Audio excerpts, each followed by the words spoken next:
ये सबको भी रोहित प्रसाद बनाया कि नहीं? बनाया सबके लिए। सबके लिए।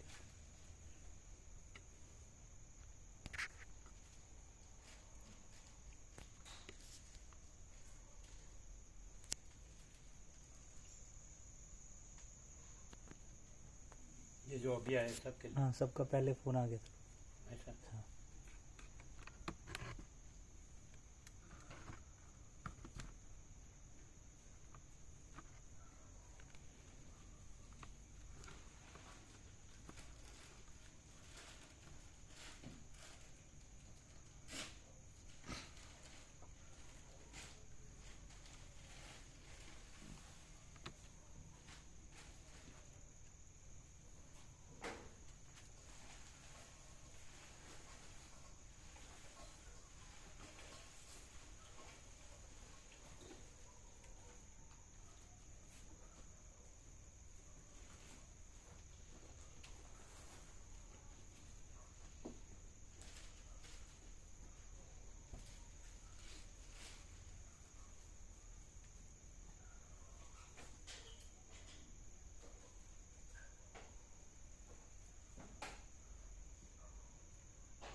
ओम ओम बराबर।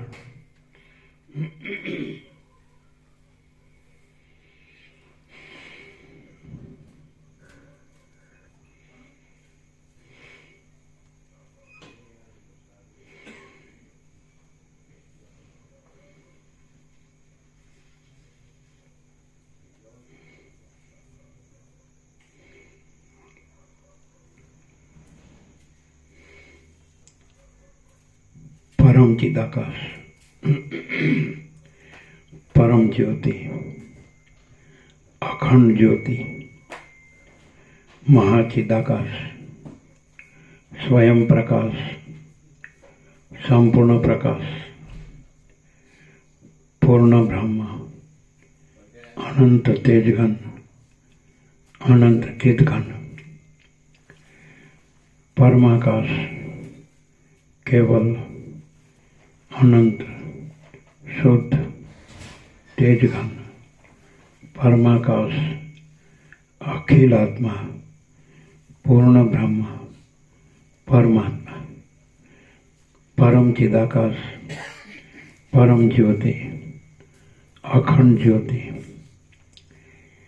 अनंत पूर्ण परम चिदाकाश, परम शांति,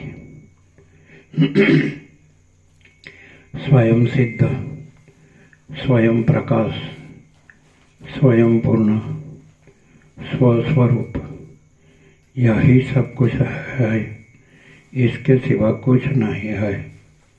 शून्य भास, अनंत कोटि, महाकल्पो है ही नहीं। महाचिदाकाश, स्वयं प्रकाश, संपूर्ण प्रकाश, महाचिदाकाश ज्योति, अनंत, अखंड, अभेद, महाचिदाकाश ज्योति, महातत्व, महासामान्य, महाचिदाकाश, स्वसंवेद्य, सहज निर्विकल्प, महाचिदाकाश, परम कैवल्य, परम शांति, परम चिदाकाश, अनंत, पूर्ण, निरपेक्ष, सत्य, अनंत, संपूर्ण, अपरिज्ञ, निर्भ्रांत, निरपेक्ष, वशिष्ठ राम, निर्वाण उत्तरार्ध, राउंड 40वां राउंड।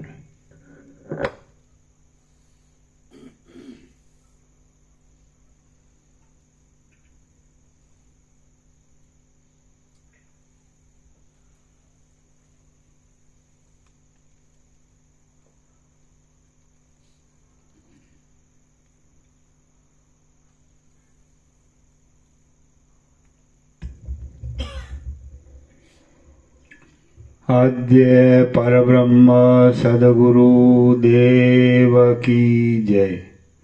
ઓમ શ્રી પરમાત્મને નમઃ. સદગ્રંથોમાં શિરોમણી શ્રી યોગ વાસિષ્ઠ મહારામાયણ નિર્વાણ પ્રકરણ ઉત્તરાર્ધ સર્ગ 56મો પેજ નંબર 1308 1308.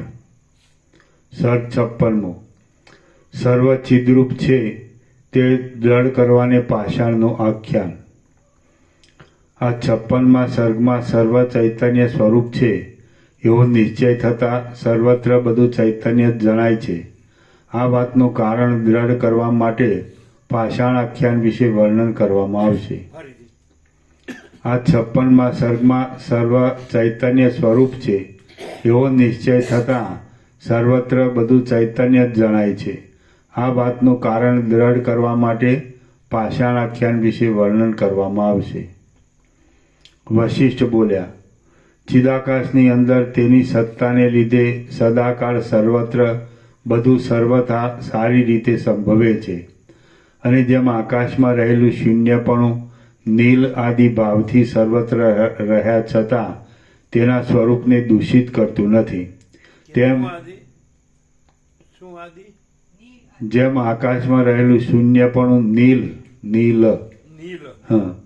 નીલ આદિ ભાવથી સર્વત્ર રહ્યા છતાં તેના સ્વરૂપને દૂષિત કરતું નથી, તેમ તે બ્રહ્મમાં રહ્યા છતાં બ્રહ્મના સ્વચ્છ સ્વરૂપને દૂષિત કરતું નથી.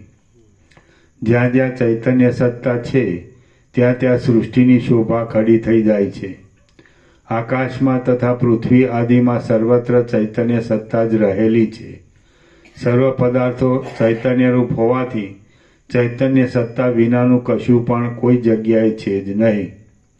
જેમ સ્વપ્નમાં દેખાતા નગર આદિ અને શૈલ આદિ પદાર્થો ચૈતન્યરૂપ અંતરાત્માનો એક વિવર્ત હોવાથી તેઓ પણ ચૈતન્યરૂપ છે, તેમ આ જાગ્રત અવસ્થામાં જે પદાર્થો દેખવામાં આવે છે તે પણ ચૈતન્યરૂપ તત્વનો જ એક વિવર્ત હોવાથી ચિદાકાશરૂપ છે. હે રામચંદ્રજી, આ સંબંધમાં ભ્રાંતિરૂપી રોગને નિવૃત્ત કરવામાં ઉત્તમ રસાયણ તુલ્ય એવું એક વિચિત્ર પાષાણનું આખ્યાન પૂર્વે મારા જોવામાં આવેલું છે. તે આ ચાલતા પ્રસંગને લગતું છે. હું તે કહું છું, તમે તે સાંભળો.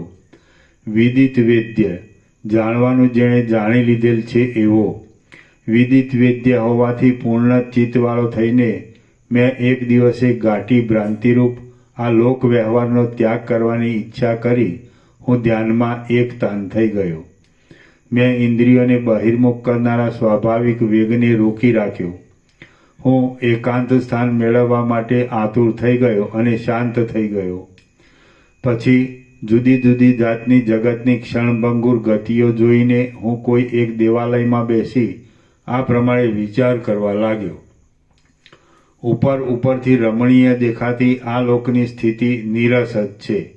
તે કોઈ દિવસ કોઈને કોઈ પણ ઉપાય વડે કે કોઈ પણ પ્રકારે કોઈ પણ દેશકાળમાં સુખ આપતી જ નથી એમ હું માનું છું. દ્રષ્ટાને એટલે જીવને, દ્રષ્ટાને અનેક ઇષ્ટ અનિષ્ટ ફળ આપનારી આ દ્રશ્ય સંબંધી દ્રષ્ટિઓ તીવ્ર વેગથી ઉત્પન્ન થતા ખેદને લીધે મારા ચિત્તની અંદર ઉદ્વેગ ઉત્પન્ન કરે છે. આ સર્વ જે કાંઈ જોવામાં આવે છે અને જે જાણવામાં આવે છે તે શું છે અને હું પોતે પણ કોણ છું, એ સર્વ શાંત અને જન્મ આદિ વિકારથી રહિત પરમાકાશ છે, ચૈતન્ય માત્ર છે. એ સર્વ શાંત અને જન્મ આદિ વિકારથી રહિત પરમાકાશ છે, ચૈતન્ય માત્ર છે અને વિવર્ત વિનાનું છે. આથી સર્વ મોટા સિદ્ધ લોકો, દેવતાઓ અને દૈત્યો ઇત્યાદિ પણ જેમાં ઘણે કષ્ટે જઈ શકે તેવા ઉત્તમ સ્થળમાં હું અહીંથી જઈશ. ત્યાં અંતર્દાન આદિ ઉપાયોથી હું મારી પોતાની મેળે જ મારા દેહને છુપાવી રાખીશ. આમ સર્વ પ્રાણીઓથી અદ્રશ્ય રહી હું નિર્વિકલ્પ સમાધિમાં સ્થિતિ રાખીશ. બાહ્ય પદાર્થો સંબંધી કશો પણ સંકલ્પ ચિત્તમાં ન સ્ફુરવા દેતા હું સર્વત્ર સમાન રૂપે રહેલા નિર્વિકાર શાંત પરમ પદમાં સ્થિર થઈ રહીશ. તો જે અત્યંત શૂન્ય હોય અને જે શબ્દ આદિ 5 બાહ્ય વિષયો અનુભવમાં જ આવે નહીં એવો કયો પ્રદેશ હશે?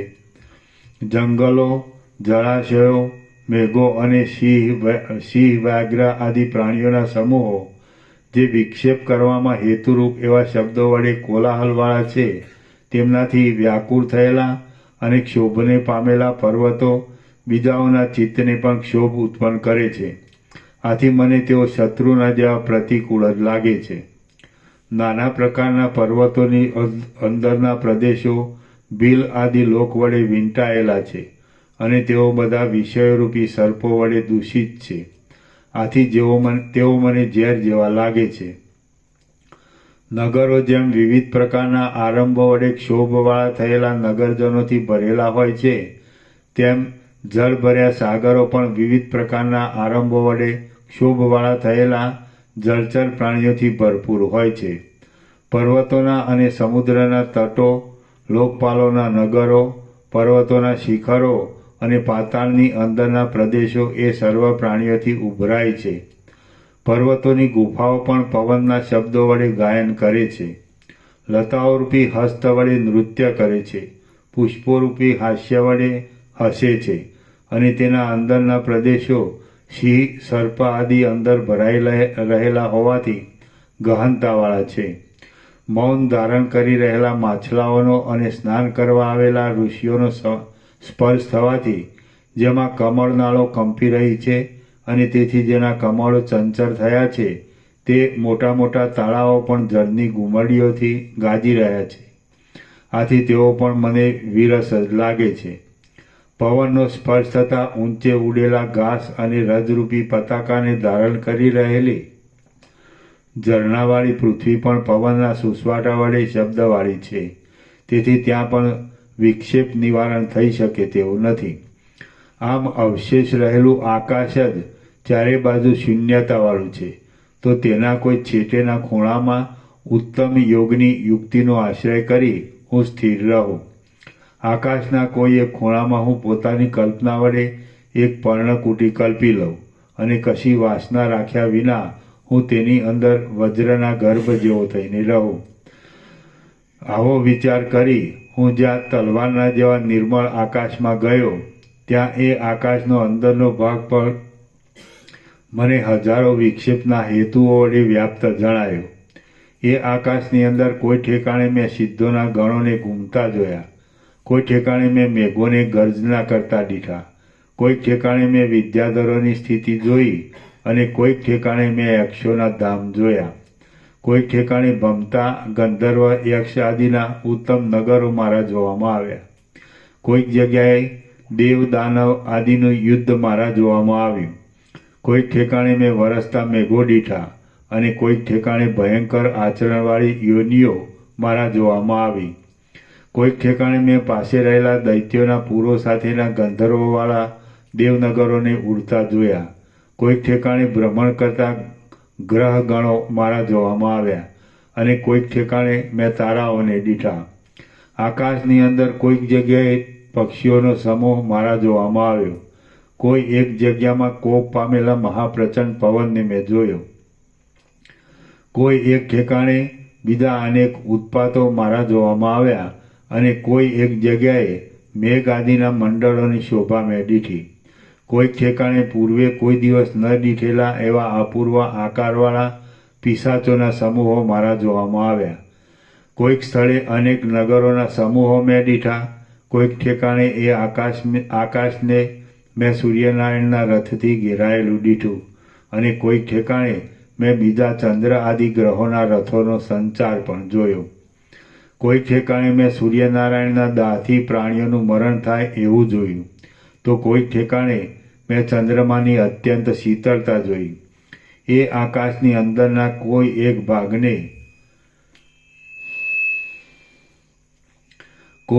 ભાગને મેં ભૂત પ્રેત આદિ ક્ષુદ્ર પ્રાણીઓ વડે મહાભયંકર દીઠો. એનો કોઈક પ્રદેશ તો અગ્નિની ઉષ્ણતા વડે મને દુર્ગમ જણાયો. એ આકાશની અંદર કોઈક જગ્યાએ મેં વેતાલોને ખડા થઈ રહેલા દીઠા. કોઈ એક જગ્યાએ મેં ગરુડ પક્ષીનો સંચાર જોયો. કોઈ ઠેકાણે પ્રલય કરનારો પ્રચંડ વરસાદ મારા દીઠામાં આવ્યો, અને કોઈ એક જગ્યાએ તો મેં પ્રલયકારી પ્રચંડ પવનને જોયો.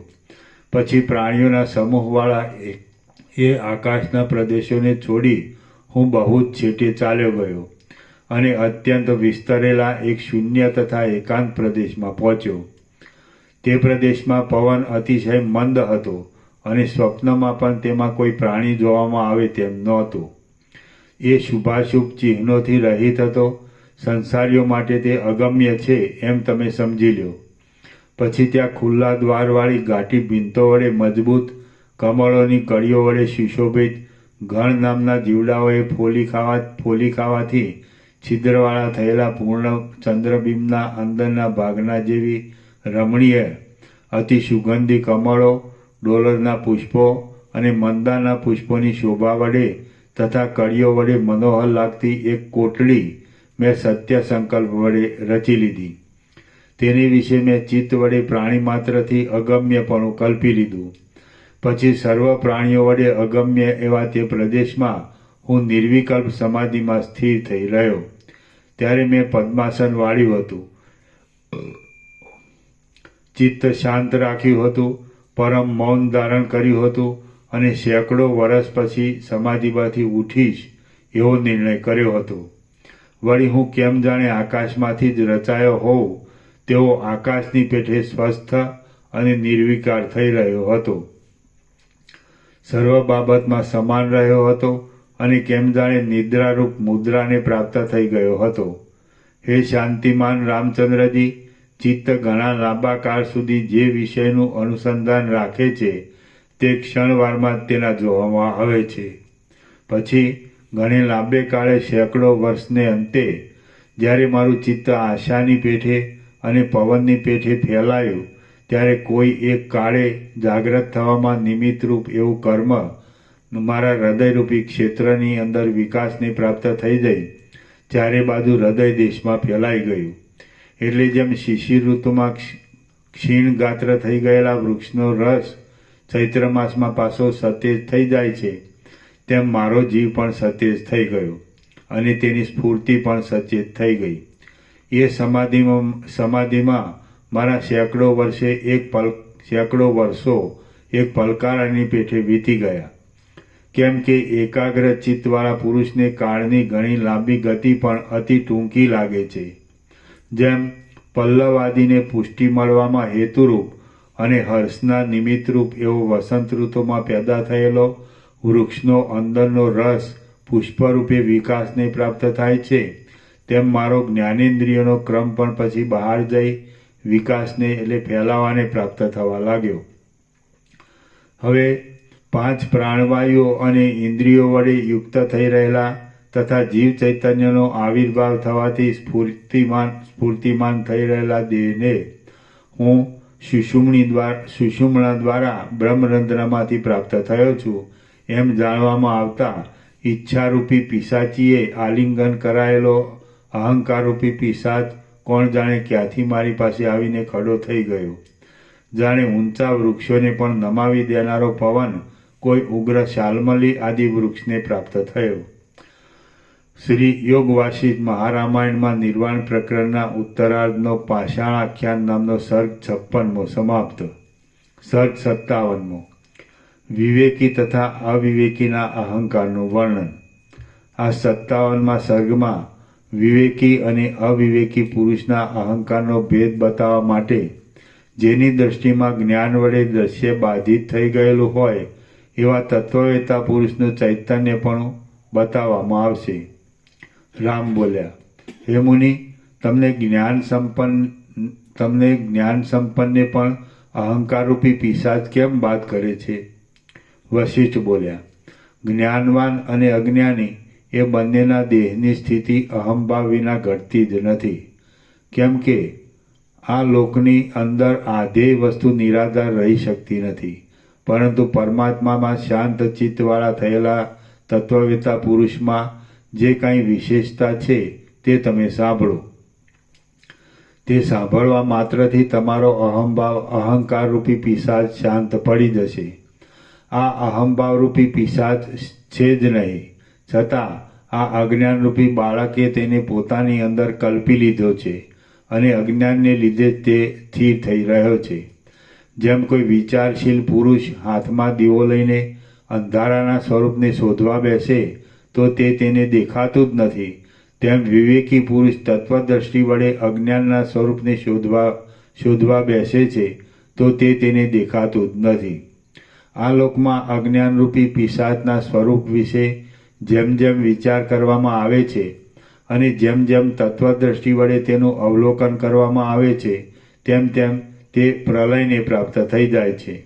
જેમ દેહ વિનાની મિથ્યા કોઈ એક યક્ષિણી બુદ્ધિની ભ્રાંતિને લીધે રાત્રિએ ખડી થઈ જાય છે, તેમ કેવળ બુદ્ધિની એક ભ્રાંતિરૂપ જ અજ્ઞાન પણ અવિદ્યાને લીધે જ નિત્ય પ્રગટ થાય છે. જો બીજો ચંદ્રમા હોય તો જ તેની અંદર બીજું મૃગ લાંછન હોવાનું સંભવે છે, તેમ જો અવિદ્યા હોય તો જ તે સૃષ્ટિ સંભવે છે. બીજી કોઈ રીતે તે કોઈ કાળે સંભવતી નથી. આ સૃષ્ટિ અજ્ઞાની પુરુષોને વિદ્યમાન રૂપે જોવામાં આવે છે, પણ પ્રથમ તે ઉત્પન્ન જ થઈ નથી, એટલે તે વિદ્યમાન જ નથી. આકાશના વૃક્ષની પેઠે તે કારણના અભાવને લીધે પૂર્વે થઈ જ નથી. પરમ શુદ્ધ ચિદાકાશની અંદર નિર્વિકાર એવી આદ્ય સૃષ્ટિમાં જ પૃથ્વી આદિને ઉત્પન્ન થવાનું શું કારણ હોય? પરબ્રહ્મ મન વડે અને સર્વ ઇન્દ્રિયો વડે અગમ્ય છે તથા નિરાકાર છે, તો મન અને ઇન્દ્રિયો વડે ગ્રાહ્ય એવી આ સાકાર સૃષ્ટિનું કારણ તે કેમ થઈ શકે? બીજરૂપી કારણમાંથી અંકુરરૂપી કાર્ય પેદા થાય છે, પરંતુ જ્યાં બીજ જ ન હોય ત્યાં વળી અંકુર ક્યાંથી થાય? કારણ વિના કાર્યની ઉત્પત્તિ સંભવતી જ નથી. આકાશની અંદર ક્યારે કોણે કયું વૃક્ષ સ્પષ્ટ રીતે દીઠું છે? આકાશની અંદર સંકલ્પ વડે જે કાંઈ શોભા આદિ જોવામાં આવે છે તે સંકલ્પ જ તેવા આકારે થઈ રહેલો છે એમ જાણવું, બાકી વાસ્તવિક રીતે તે કશો જુદો પદાર્થ નથી. આકાશની અંદર જેમ વૃક્ષ આદિ શૂન્યરૂપ છે છતાં સંકલ્પ વડે માત્ર દેખાય છે, તેમ સૃષ્ટિના આદિકાળમાં જ આ સૃષ્ટિની પ્રતિબંધ વિનાની જે પ્રત્યક્ષ સ્થિતિ અનુભવવામાં આવે છે તે પણ ચિદાકાશની અંદર વસ્તુતઃ શૂન્યરૂપ છે, છતાં તે સંકલ્પ વડે દેખાય છે. સદાકાળ એક સરખી રીતે નિર્વિકારપણે રહેનાર ચિદાકાશ સર્વના આત્મારૂપ છે, ચૈતન્ય છે અને ઈશ્વર છે. તે જ પોતાની ચૈતન્ય સત્તાને લીધે પોતાના સ્વરૂપની અંદર સૃષ્ટિરૂપે વિવર્ત ભાવથી થઈ રહેલ છે. આ બાબતમાં સ્વપ્ન સૃષ્ટિનું દ્રષ્ટાંત છે અને તે પ્રતિદિન સર્વને અનુભવમાં આવે છે. સ્વપ્નની અંદર પોતાની મેળે જ સંકલ્પ સ્ફુરે છે અને એ સંકલ્પ જ પર્વત નગર આદિના આકારે સ્વપ્નમાં દેખાય છે.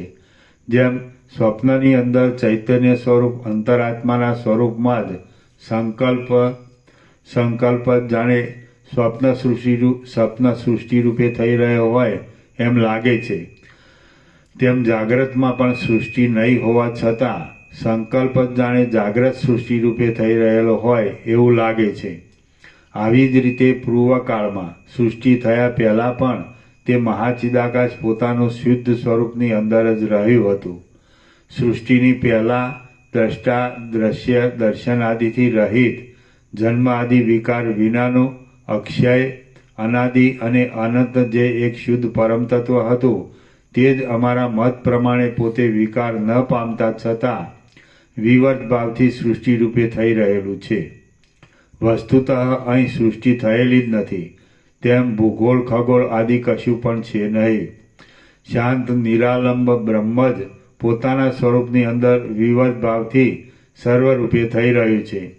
એ સર્વશક્તિમાન પરબ્રહ્મ દ્રઢ સંકલ્પ વડે જેવું જેવું પોતાનું રૂપ પ્રસારવા ધારે છે તેવા તેવા રૂપે તે પોતાના શુદ્ધ વાસ્તવ સ્વરૂપને છોડ્યા વિના થઈ જાય છે.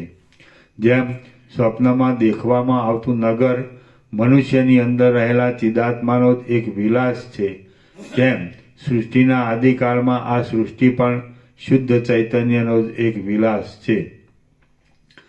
ચિદાકાશ પોતાના પરમ આકાશરૂપ શુદ્ધ ચૈતન્યમય સ્વરૂપમાં જ રહેલું છે અને તે જ પોતાની તેવી ભાવનાને લીધે પોતાના સ્વરૂપમાંથી ભ્રષ્ટ થયા વિના જ વિવર્ત ભાવથી સૃષ્ટિના આકારે ભાસે છે. ભાવનાનો વિષય, ભાવના કરનાર અને ભાવના એ ત્રિપુટીની સ્થિતિ પણ સ્વચ્છ ચિદાકાશ રૂપ છે. તે ચિદાકાશ જ પોતાના સ્વરૂપની અંદર એ સર્વના રૂપે થઈ રહેલું છે. જ્યારે આ પ્રમાણે દ્રઢ નિશ્ચય થાય ત્યારે પછી સૃષ્ટિ પણ ક્યાં રહી, અવિદ્યા પણ ક્યાં રહી અને અજ્ઞાન પણ ક્યાં રહ્યું. જ્યારે સર્વ શાંત એક રસમય બ્રહ્મરૂપ જ છે ત્યારે વળી અહંકાર આદિ પણ ક્યાં રહ્યા. આ અહંકારની શાંતિનો ઉપાય મેં તમને કહી બતાવ્યો. જેમ પિશાચનું સ્વરૂપ જાણવામાં આવે છે એટલે તે મિથ્યા જણાયથી શમી જાય છે, તેમ અહંકારનું પણ સ્વરૂપ જાણવામાં આવે એટલે તે મિથ્યા જણાયથી શમી જાય છે. ઉપર પ્રમાણે પૂર્ણ રીતે અહંકારનું સ્વરૂપ મારા જાણવામાં આવી ગયું છે એટલે પછી ભલે એ મારો અહંકાર આભાસ રૂપે વિદ્યમાન રહ્યો હોય તો પણ તે શરદ ઋતુના વાદળાની પેટે નિષ્ફળ જ છે. જેમ ચિત્રમાં આલેખેલા અગ્નિના દાહનું સ્વરૂપ જાણવામાં આવે છે એટલે તે દાહ્ય એટલે બાળવાની વસ્તુઓમાં નિષ્ફળ જણાય છે, તેમ અહંકાર સૃષ્ટિ આદિનું સ્વરૂપ જાણવામાં આવે છે એટલે નિષ્ફળ બને છે. હું સમાધિકાળમાં અહંકારના ત્યાગમાં અને વ્યવહાર કાળમાં અહંકારના સ્વીકારમાં સમાનપણે જ રહું છું. એટલે જેમ આકાશ, મેઘાડંબર, પવન, તડકો ઇત્યાદિ વડે ભલે વ્યાપ્ત હોય કે વ્યાપ્ત ન હોય તો પણ તેની સ્થિતિ એક સરખી જ અવિકૃત રહે છે, તેમ સૃષ્ટિ ભલે હો અથવા ન હો તો પણ મારી સ્થિતિ પણ સમાન જ રહે છે. અહંકાર મારો નથી અને હું અહંકારનો નથી. તેથી આ સર્વ એક રસરૂપ થઈ રહેલા ચિદાકાશ રૂપ જ છે એમ તમે સમજો. જેવી રીતે મારો આવો નિશ્ચય છે તેવી જ રીતે બીજા જ્ઞાની પુરુષોનો પણ એ નિશ્ચય છે. જેમ ચિત્રમાં આલેખેલા અગ્નિમાં અગ્નિપણું, તેના દાહકતા આદિ ધર્મો હોતું નથી, તેમ પોતાના આત્મ સ્વરૂપમાં સૃષ્ટિ અહંકાર આદિની ભ્રાંતિ હોતી નથી. હું પણ નથી, કોઈ બીજા પણ નથી અને આ સર્વ પણ નથી. આવો નિશ્ચય રાખીને તમે પ્રાકૃત વ્યવહાર કરતા રહો અને શિલાના જેવું મૌન ધારણ કરી રહો. તમે ઘણા કાળ સુધી મનન આદિ વડે સર્વ ભાવોનો નિષેધ કરો અને આકાશના અંદરના ભાગના જેવા શુદ્ધ સ્વરૂપવાળા થઈને શિલાના જેવા નિરવકાશ થઈ રહો. હમણાં અને સૃષ્ટિ થયા પહેલાં સર્વ ચૈતન્યમય છે અને દ્રશ્ય છે જ નહીં એમ તત્વજ્ઞાન વડે જાણવામાં આવે છે. એટલે સર્વ પરમ મંગળ પરમાત્મા રૂપ જ સિદ્ધ થાય છે. શ્રી યોગ વાસિષ્ઠ મહારામાયણમાં નિર્વાણ પ્રકરણના ઉત્તરાર્ધનો વિવેકી તથા અવિવેકીના અહંકારનું વર્ણન નામનો સર્ગ 57મો સમાપ્ત. સર્ગ 58મો સૃષ્ટિ છે અને નથી. આ 58મા સર્ગમાં સર્વ ઠેકાણે સદાકાળ સૃષ્ટિની શોભા રહેલી છે અને નથી પણ રહેલી. આ વાતનો આધાર અધિકાર ઉપર રહેલો છે. આ સંબંધમાં પાષાણ આખ્યાનનું વિવેચન કરવામાં આવશે. રામ બોલ્યા, હે મહારાજ, અહો આપે મને ફરીવાર પણ વિસ્તારવાળી, ઉદાર, નિર્મળ, વિશાળ, અચળ અને મોક્ષદાયીની જ્ઞાન દ્રષ્ટિ બતાવી છે. સર્વ ઠેકાણે સર્વથા સદરૂપે રહેલ છે અને સર્વત્ર સદાકાળ સર્વ સદરૂપે છે. આ વિષય અનુભવ વડે વિચારી જોતા સત્ય લાગે છે અને સર્વ પરબ્રહ્મ સાથે એક રસ રૂપે જ રહેલ છે એમ જણાય છે. પરંતુ હે મહારાજ, મારા મનમાં એક સંશય રહી જાય છે, તેનું આપ નિવારણ કરો. આપે જે મને પાષાણ આખ્યાન વિશે કહ્યું તે શું?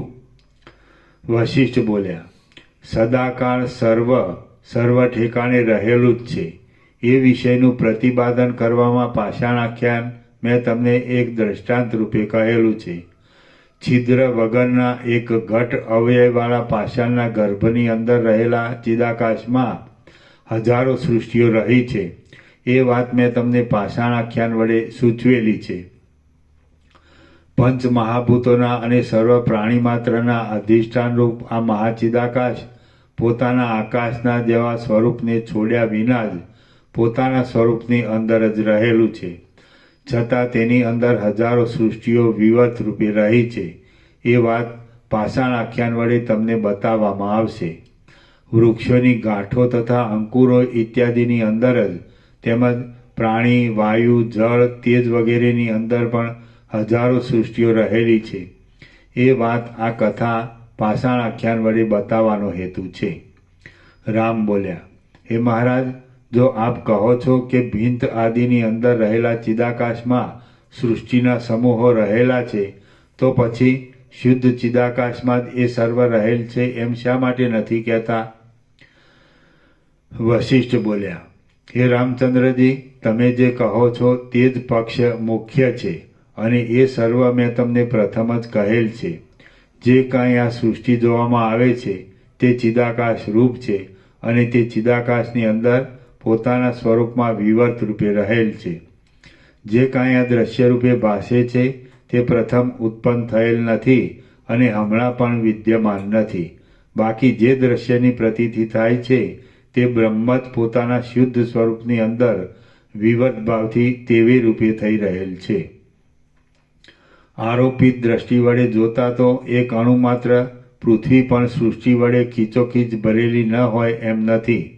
અપવાદ દ્રષ્ટિ વડે જોતા તો કોઈ ઠેકાણે સૃષ્ટિ વિદ્યમાન જ નથી અને જે કાંઈ સૃષ્ટિ રૂપે પ્રતીતિમાં આવે છે તે ચિદાકાશ રૂપ જ છે. કૌંસમાં જળ માટે પણ ઉપર પ્રમાણે સમજી લેવાનું છે. આરોપ દ્રષ્ટિ વડે જોતા તેજનો એક અણુ જેટલો ભાગ પણ એવો નથી કે જે સૃષ્ટિ વડે ખીચોખીચ ભરેલો ન હોય. અપવાદ દ્રષ્ટિએ જોતા તો એ સૃષ્ટિ કોઈ જગ્યાએ છે જ નહીં અને એ તેજ પણ ચિદાકાશ રૂપ જ છે. આરોપ દ્રષ્ટિથી જોતા વાયુના એક અણુ જેટલો ભાગ પણ સૃષ્ટિ વડે ખીચોખીચ ભરેલો ન હોય એવો નથી. અપવાદ દ્રષ્ટિ વડે જોતા તો એ સૃષ્ટિ કોઈ જગ્યાએ છે જ નહીં અને એ વાયુ પણ ચિદાકાશ રૂપ જ છે. આરોપ દ્રષ્ટિથી જોતા એક અણુ માત્ર પણ આકાશ એવું નથી કે જે સૃષ્ટિ વડે ખીચોખીચ ભરેલું ન હોય. અપવાદ દ્રષ્ટિથી જોતા તો કોઈ જગ્યાએ એ સૃષ્ટિ છે જ નહીં અને એ આકાશ પણ ચિદાકાશ રૂપ જ છે. આરોપ દ્રષ્ટિથી જોતા પંચ મહાભૂતોમાં પણ એકેય એવું નથી કે જે સૃષ્ટિ વડે સંપૂર્ણ રીતે ભરેલું ન હોય. બાકી અપવાદ દ્રષ્ટિથી જોતા તો સૃષ્ટિ પણ કોઈ જગ્યાએ છે જ નહીં અને એ પંચ મહાભૂતો પણ ચિદાકાશ રૂપ જ છે. આરોપ દ્રષ્ટિથી જોતા પર્વતોનો એક અણુ માત્ર અંશ પણ એવો નથી કે જે સૃષ્ટિ વડે ખીચોખીચ ભરેલો ન હોય. બાકી અપવાદ દ્રષ્ટિથી જોતા સૃષ્ટિ કોઈ જગ્યાએ થયેલી જ નથી અને ચિદાકાશ જ એ સર્વરૂપ છે. આરોપ દ્રષ્ટિથી જોતા હિરણ્યગર્ભનો એક અણુ માત્ર પણ અંશ એવો નથી કે જે સૃષ્ટિ વડે પરિપૂર્ણ રીતે ભરપૂર ન હોય. બાકી અપવાદ દ્રષ્ટિ વડે જોતા એ સૃષ્ટિ છે જ નહીં અને હિરણ્યગર્ભ પણ ચિદાકાશ રૂપ જ છે. સૃષ્ટિની અંદર રહેલો લોકોમાં અને પ્રાણીઓના સમૂહોમાં એક અણુ માત્ર પણ અંશ એવો નથી કે જે સદાકાળ બ્રહ્મરૂપ ન હોય. આથી બ્રહ્મ અને સૃષ્ટિ એ બંનેનો ભેદ કેવળ કહેવા માત્ર જ છે. સૃષ્ટિ પરબ્રહ્મ રૂપ છે અને પરબ્રહ્મ સૃષ્ટિ રૂપ છે. જેમ અગ્નિની અને સૂર્યની ઉષ્ણતામાં કશો ભેદ નથી તેમ એ બંને સૃષ્ટિ બ્રહ્મમાં વસ્તુતઃ કશો ભેદ નથી. અમુક સૃષ્ટિ છે અને અમુક બ્રહ્મ છે એવી કલ્પના અત્યંત અનિર્વચનીય પરબ્રહ્મની અંદર આરોપિત રૂપે પ્રતીતિમાં આવે છે. બાકી તત્વદ્રષ્ટિ વડે જોતા તો એ સર્વ શબ્દ રચના કુહવાડા વડે કપાતા લાકડાની અંદર પેદા થતા શબ્દના જેવી નિરર્થક છે. જ્યાં દ્વિત્વ એકત્વ આદિ વિકલ્પનો લેશ માત્ર પણ સંભવ નથી ત્યાં સૃષ્ટિ બ્રહ્મ આદિ શબ્દો અને તેના અર્થો શી રીતે સંભવે, કોને સંભવે અને તેનું સ્વરૂપ વળી કેવું હોય? જ્ઞાનવાન વિવેકી પુરુષ ભલે વ્યવહારમાં રહેલો હોય તો પણ તેની દ્રષ્ટિમાં શાંત, એક, અનંત, અનાદિ, સ્વચ્છ, નિર્વિકાર, નિસંકલ્પ અને શિલાના જેવું એક રસરૂપ બ્રહ્મ જ આ સર્વરૂપ થઈ રહેલ છે. ફરીથી જ્ઞાનવાન વિવેકી પુરુષ ભલે વ્યવહારમાં રહેલો હોય તો પણ તેની દ્રષ્ટિમાં શાંત, એક, અનંત, અનાદિ, સ્વચ્છ, નિર્વિકાર, નિસંકલ્પ અને શિલાના જેવું એક રસરૂપ બ્રહ્મ જ આ સર્વરૂપ થઈ રહેલ છે. હે પ્રિય રામચંદ્રજી, જેમ મનુષ્યના હૃદયમાં સ્વપ્નની અંદર દેખાતો વ્યવહારોનો સમૂહ જાગ્યા પછી પણ સ્મૃતિ રૂપે આભાસ માત્ર જોવામાં આવે છે, તેમ આ સર્વ દ્રશ્ય તમે, હું, પર્વતોના સમૂહો અને દેવ, દાનવો વગેરે જગત પણ આભાસ માત્ર જોવામાં આવે છે. બાકી તે બધું ઉપાધિ માત્રથી રહિત શુદ્ધ ચિદાકાશ રૂપ જ છે એમ તમે સમજો અને જ્ઞાન દ્રષ્ટિ વડે અવલોકન કરો. શ્રી યોગ વાસિષ્ઠ મહારામાયણમાં નિર્વાણ પ્રકરણનો ઉત્તરાર્ધનો બ્રહ્મત્વ પ્રતિપાદન નામનો સર્ગ 58મો સમાપ્ત. સર્ગ 59મો. વશિષ્ઠ મુનિને અનંત જગતની પ્રતીતિ.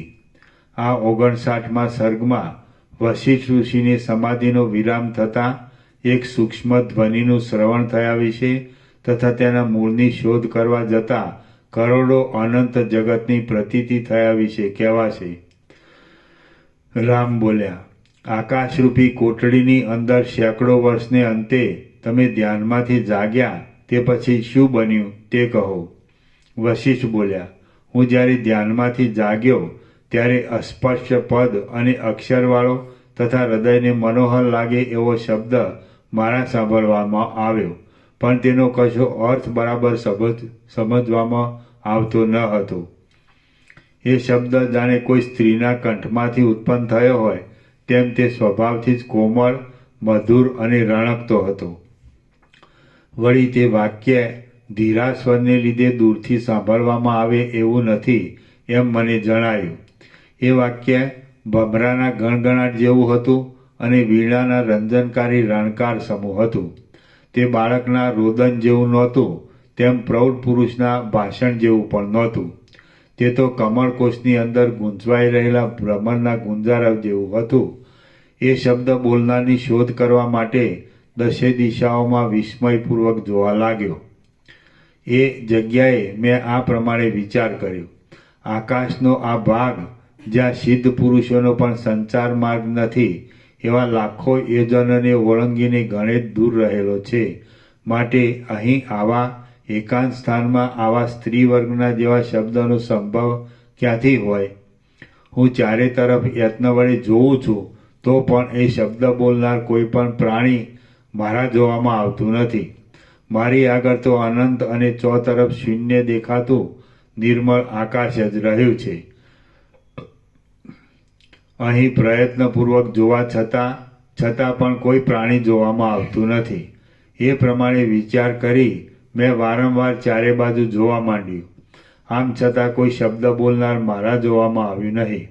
એટલે પાછો મેં મનમાં વિચાર કર્યો, હું ચિદાકાશ રૂપ થઈ જઈને આકાશની સાથે એકતાને પ્રાપ્ત થઈ જાઉં અને એમ આકાશની અંદર રહેલા તેમજ આકાશના ગુણરૂપ એવા શબ્દના અર્થનો અનુભવ કરીશ. જળ જેમ બીજા જળ સાથે એકતાને પ્રાપ્ત થઈ જાય છે તેમ દેહરૂપી ઉપાધિવાળા આકાશને અહીં જ રાખી ચિદાકાશરૂપ થઈ હું એ આકાશ સાથે એકતાને પ્રાપ્ત થઈ જાઉં. આવો વિચાર કરી મેં દેહાનુસંધાનને છોડી દેવા માટે પદ્માસન વાળ્યું. ફરીવાર હું આંખો મીંચી લઈ સમાધિ ચડાવવામાં તત્પર થઈ ગયો. ઇન્દ્રિયો દ્વારા થનારા બાહ્ય વિષયોના સંબંધને મેં વૃત્તિ નિરોધ વડે છોડી દીધા. તેમજ અંદર મનન આદિ રૂપે થયા કરતા માનસિક વિષયોનો પણ મેં ત્યાગ કર્યો. આમ ચિદાત્માના એક સ્ફુરણ રૂપ હું ચિદાકાશ રૂપ થઈ ગયો. પછી એ ભાવને પણ છોડી દઈ મેં બુદ્ધિ તત્વમાં સ્થિતિ રાખી અને પછી તેનો પણ ત્યાગ કરી દઈ હું ચિદાકાશની અંદર સ્થિર થઈ રહ્યો. ત્યાં હું અંદર પ્રતિબિંબિત થઈ રહેલા અનેક જગતના સમૂહોનો તાદ્રશ્ય ચિતાર આપવામાં એક અરીસા જેવો થઈ ગયો.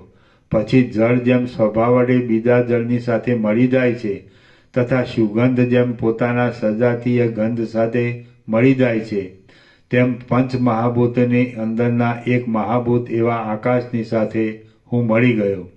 પછી હું મહાકાશમાં સર્વત્ર વ્યાપીને અનંત અને સર્વવ્યાપી થઈ ગયો. નિરાકાર હોવા છતાં અને અસંગપણાને લીધે તથા અદ્વૈતપણાને લીધે કશાના આધારરૂપ નહીં હોવા છતાં સર્વના આધારરૂપ એવા આકાશની સાથે અભેદ થઈ જવાને લીધે હું સર્વ પદાર્થોના આધારરૂપ થઈ રહ્યો. મેં તેની અંદર ત્રૈલોક્યના સમૂહો, સેંકડો સંસારો અને લાખો બ્રહ્માંડો દીઠા. તેઓ અગણિત હતા. એ સર્વ બ્રહ્માંડો એકબીજાની દ્રષ્ટિમાં નિર્મળ આકાશરૂપ જ હતા અને તેથી જ તે પરસ્પર જોવામાં આવતા ન હતા. નાના પ્રકારના આચાર વિચારોને ધારણ કરી રહ્યા હોવા છતાં અને એકબીજાને દેખવામાં ન આવવાથી તે બ્રહ્માંડો એકબીજાની દ્રષ્ટિએ શૂન્ય રૂપ જ હતા. પોતાની સાથે સમાન કાળ સુધી સૂઈ રહેલા પુરુષોના સ્વપ્નમાં દેખાતી સૃષ્ટિ રચના જેમ પોતપોતાની દ્રષ્ટિમાં મોટા આરંભવાળી લાગે અને બીજાની દ્રષ્ટિમાં તે સાવ શૂન્ય જ જણાય, તેમ એ સર્વ ત્રૈલોક્ય બ્રહ્માંડ આદિની રચના મોટા આરંભોવાળી હોવા છતાં એકબીજાને જોવામાં ન આવવાથી એકબીજાની દ્રષ્ટિએ તે શૂન્ય જેવી જ હતી. તે ઉત્પન્ન થઈ નાશ પામી જતી હતી અને વારંવાર વધતી જતી હતી. વર્તમાન સમયમાં પણ તે છે, ભૂતકાળમાં પણ તે થઈ ગયેલ છે અને હવે પછી પણ તે સર્વ પ્રકારે થશે. મહાચિદાકાશરૂપી ભીંતની અંદર આલેખેલા અનેક ચિત્ર સમૂહોની પેઠે તે જોવામાં આવતી હતી, પરંતુ તત્વદ્રષ્ટિ વડે જોતા તે નિરાધાર, પાયા વગરની અને આકાશરૂપ જ હતી. જુદા જુદા સ્વભાવના પ્રાણીઓએ પોતપોતાના મન વડે મનોમય રૂપે રચી લીધેલા મોટા રાજ્યોની જેમ તે મન વડે જ કલ્પી લીધેલી હતી.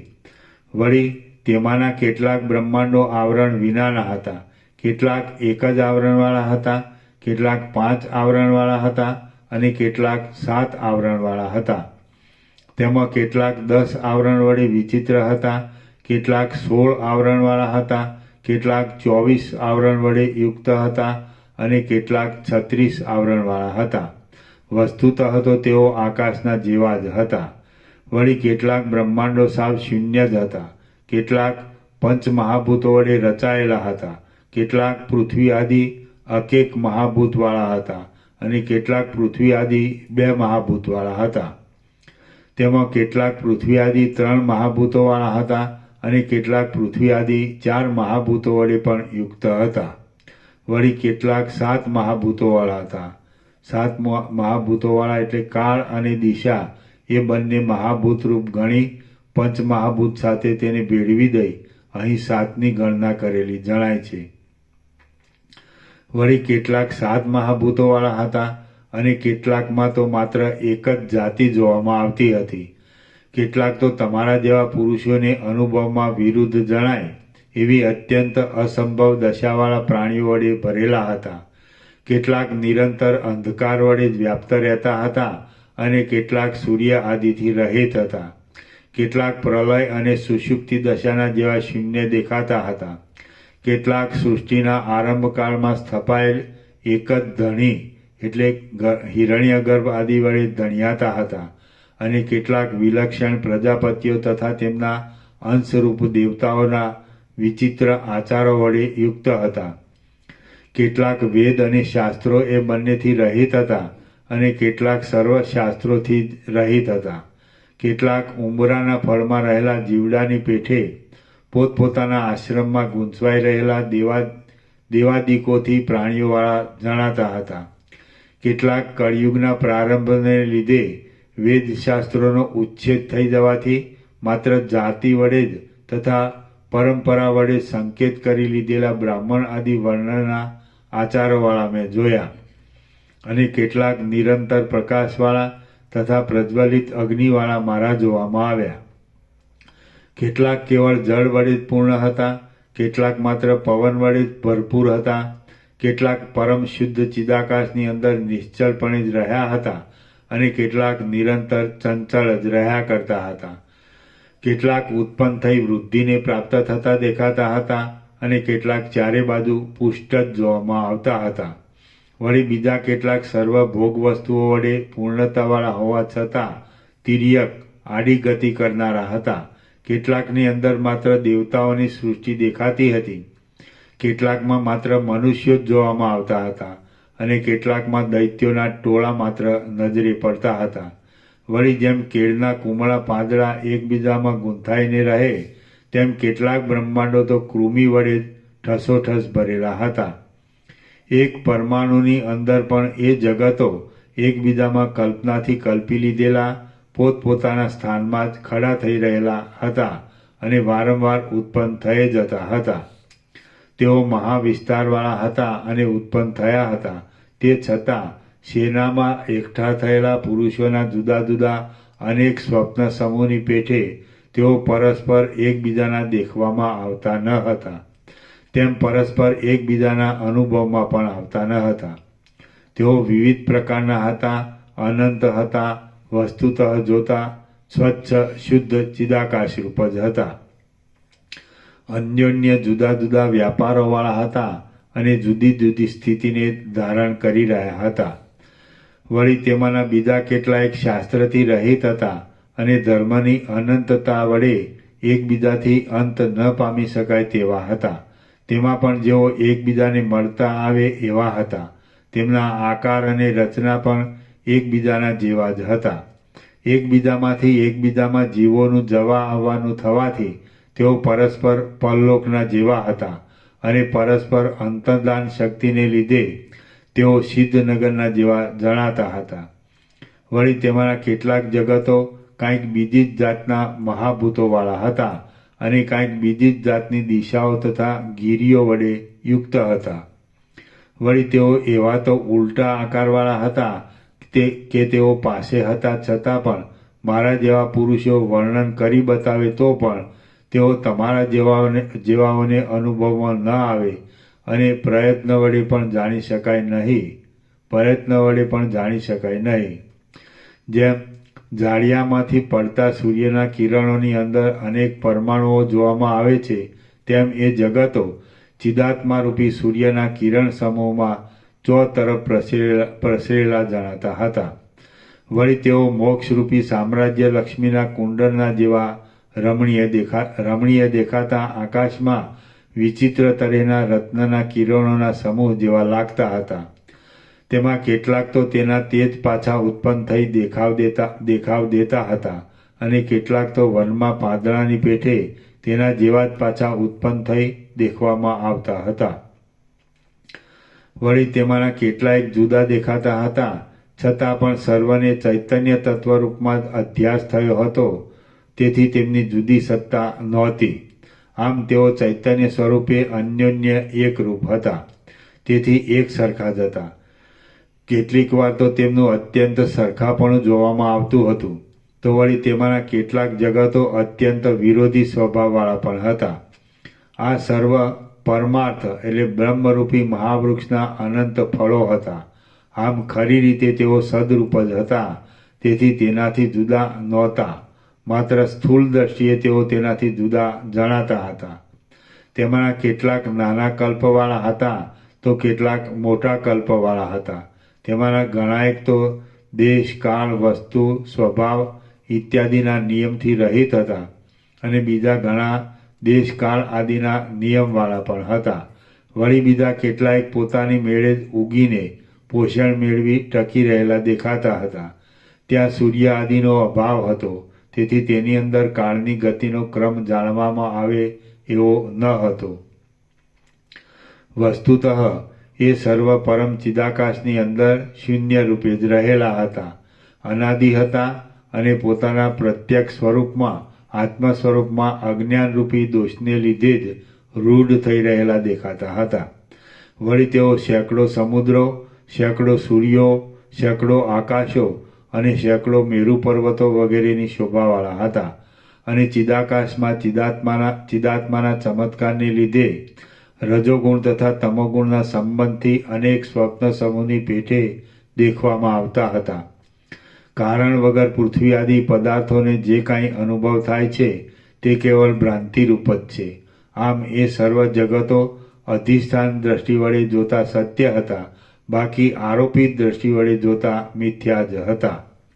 ઝાંઝવાના જળ સમૂહની પેઠે, બે ચંદ્રમાની પેઠે અને આકાશના રંગની પેઠે એ જગતો દેખાતા હોવા છતાં ખરી રીતે સત્ય નહોતા અને અનુભવ વડે સિદ્ધ હોવાથી કંઈક સત્ય જેવા પણ લાગતા હતા. તેઓ ચિદાત્માના સંકલ્પરૂપ આકાશની અંદર જ વારંવાર ભાષા કરતા હતા, વાસનારૂપી પવનથી ડોલ્યા કરતા હતા અને પોતાના કર્મોની ચેષ્ટાથી ભટક્યા કરતા હતા. બ્રહ્મરૂપી એક ઉંબરાના વૃક્ષમાં સૂર, અસુર આદિ અનેક જીવો મચ્છરોની પેઠે રહેલા હતા. વળી ભોગોરૂપી રસ વડે ભરેલા તથા પવનના યોગથી ચિદાકાશની અંદર ભમ્યા કરતા અનેક બ્રહ્માંડો તો એ બ્રહ્મરૂપી ઉદુંબર વૃક્ષના ફળરૂપ હતા. એ સર્વ જગતો પ્રૌઢ સ્વભાવવાળા હતા અને સૃષ્ટિના આરંભ કરનારા શુદ્ધ ચેતન તત્વરૂપી બાળકના સંકલ્પ વડે ખડા થઈ ગયેલા નગરોને રૂપે તેઓ ચિદાકાશની અંદર દેખાતા હતા.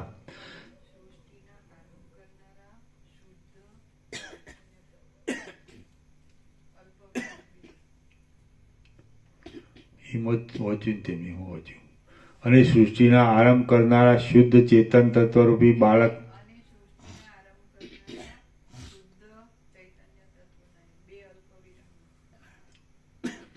અને સૃષ્ટિના આરંભ કરનારા શુદ્ધ ચેતનરૂપી બાળકના સંકલ્પ વડે ખડા થઈ ગયેલા નગરોને રૂપે તેઓ ચિદાકાશની અંદર દેખાતા હતા.